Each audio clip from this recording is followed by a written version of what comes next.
Hey everyone, good morning. Welcome back. Trading Futures Live, our pre-market analysis for today, August 5th, 2022, Friday, August 5th, 2022. My name is George. I got Franco next to me.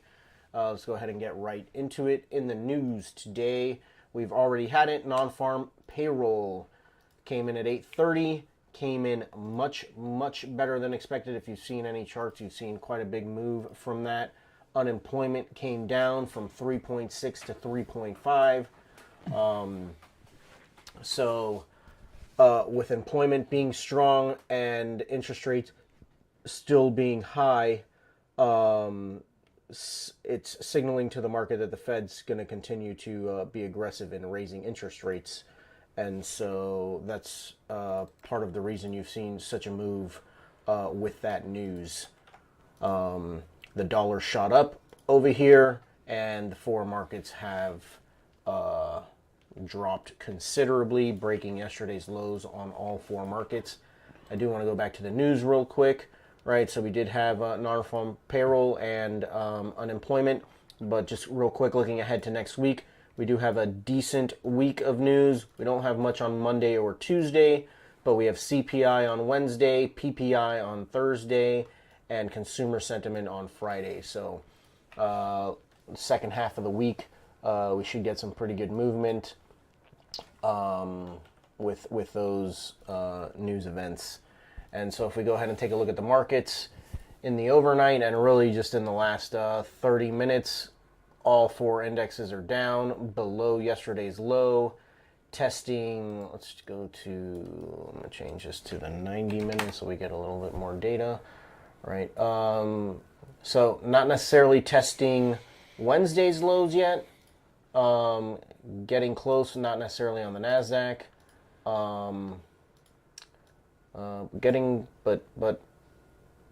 It looks like it's going to want to try and get there. I mean, it did test essentially the lows on the Russell. So testing some lows there. Even gold has dropped 25 points or so. Crude is flat, but crude dropped yesterday. We're in a very reasonable $88 range per barrel. So that's very interesting. Looks like supply is maybe starting to catch up to the demand. And we've got the VIX shot up on that news at 8:30 with the markets going down. So bearish sentiment with the news. We did break out of yesterday's range to the downside. That was actually something that I was looking at earlier on, was that we were still inside of yesterday's range, but we have broken down, and we do have some demand down there from Wednesday and Tuesday, right? Wednesdays and Tuesdays lows down here. If we get to there, we certainly have some demand down there to be aware of. If we go ahead and take a look at the markets, this is the weekly chart.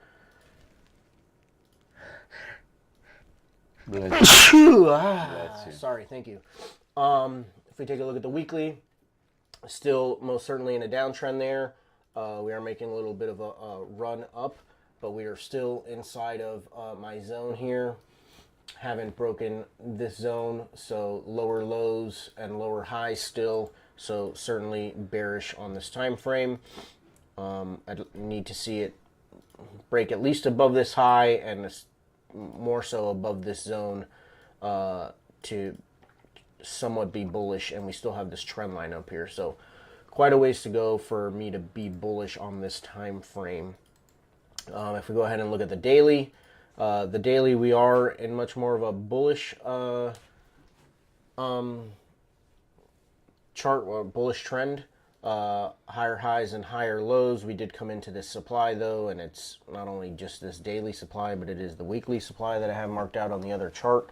We did break off that trend line a couple of weeks ago, but we're inside of still a pretty tight range for this week.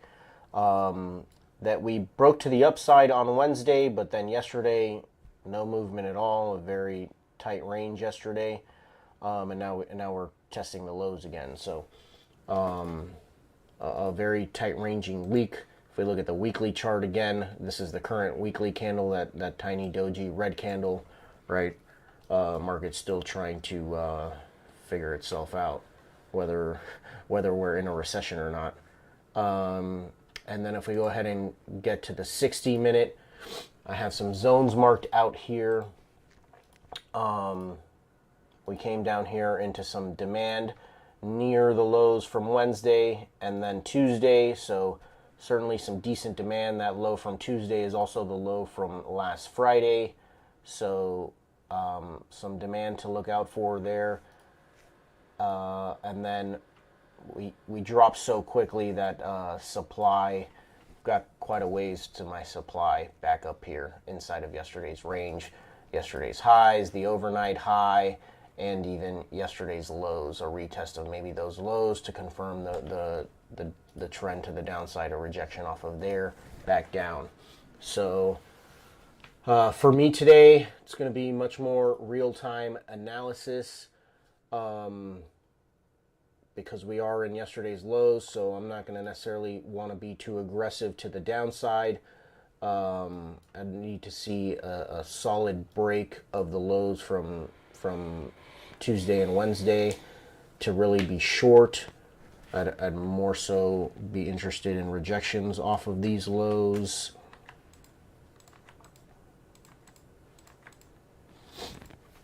To the upside, if we maybe get rejected off of here, I'd look to be short, and if for whatever reason we start to break out above, I would be long. And so really those are the three types of scenarios. My fourth one would be, right, if we get a much more solid break to the downside below a bunch of those lows, maybe down here, but we still have good demand down here, a little rally-based rally and another rally-based rally. So certainly a bunch of demand down here to push us back up. So that's what I'm going to be taking a look at today. Let's see what Franco has for us. Hey guys, how are you? Couple charts that I want to look at is the dollar, obviously. First thing I want to take a look is the dollar. The dollar come off from the demand that we had, and it's coming to yesterday's high. It hasn't broken the yesterday's high, so there are a few pivots that we need to break before we completely change our bias on the dollar. The dollar has an uptrend, right, this year, but it's coming out of this strong supply from 2002. Okay, so I don't want to overplay the bullishness on the dollar. I want to understand that it is in supply, right? But it's holding pretty nicely. So I have these two pivots that I want to take a look at to see today. If we have this, and this is a 30-minute chart, but we can go down to the 5 minutes, right? If we have this and this area holds, because we do have this pivot too, so we have these three pivots, and if this area holds, then I want to be shorting the equity markets, right? Now if this area just stay here and start to reject to the downside, then I will not be very bearish on the market, because the dollar hasn't broken even yesterday's high. Okay, is in yesterday's range. A very interesting chart that I want to take a look at is the VIX, and here's the VIX. This is a 30-minute. This is the demand that we have drawn here, and it's doing this double bottom pattern. And if we have this type of behavior today, and we have the retest, we can play downside on the equity markets. Whereas if we start to collapse from here, then it's another indication that the market is gonna bounce back up today, right? We have a very strong unemployment numbers and NFP numbers, and the market is absorbing this as a bad news, because the Fed will have to be more tight on its policy, monetary policy, right? So that will end up in a more tighter monetary policy that will affect the markets negatively in the future, right? So I want to take a look at the VIX at all times today and the dollar to see how they both behave.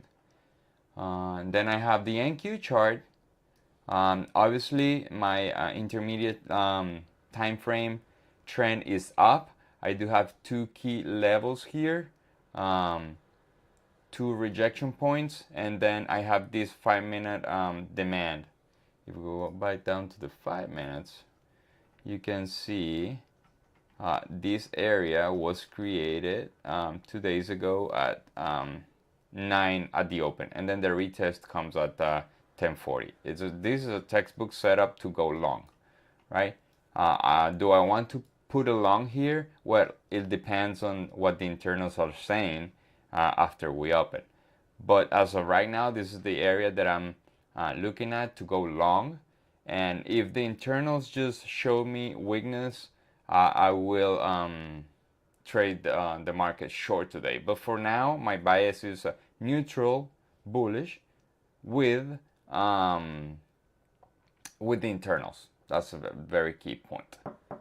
And with that, I think we can finish up and see you guys in 10 minutes.